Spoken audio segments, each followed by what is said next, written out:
Friends, آج کی ہماری اسٹوری کا عنوان ہے بونے اور جنگل۔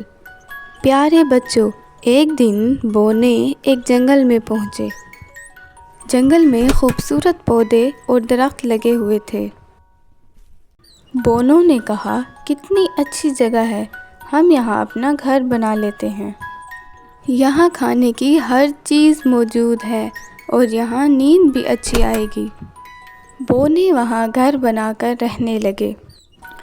لیکن ایک دن بادشاہ کے آدمیوں نے جنگل کے درختوں کو کاٹنا شروع کر دیا۔ جنگل اجڑنے لگا۔ پرندوں نے اپنے گھونسلوں کو چھوڑ دیا۔ بونے جنگل کی حالت دیکھ کر بہت افسردہ ہوئے۔ پھر بونوں نے بادشاہ کے پاس جانے کا فیصلہ کیا۔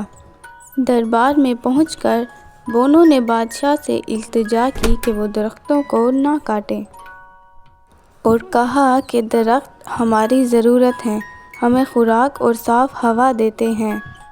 بادشاہ نے ان کی بات نہ مانی اور جنگل کے کئی درخت کاٹ دیے۔ بونے بہت اداس تھے، جنگل ختم ہو گیا تھا۔ پھر وہاں سیلاب آ گیا۔ جنگل نہ ہونے کی وجہ سے سارا پانی بادشاہ کے محل میں آ گیا اور بہت نقصان ہوا۔ بادشاہ کو بونے کی بات یاد آئی۔ اسے سمجھ آ گیا کہ جنگل کیوں ضروری ہیں۔ بادشاہ کے حکم پر وہاں دوبارہ درخت لگائے گئے۔ پرندے وہاں پر دوبارہ گھونسلے بنانے لگے۔ درخت اور پودے جھومنے لگے۔ جنگل پھر سے آباد ہو گیا اور بونے خوش ہو گئے۔ بچوں، درخت ہماری ضرورت ہیں اور ہمیں اپنے آس پاس پودے لگانے چاہیے۔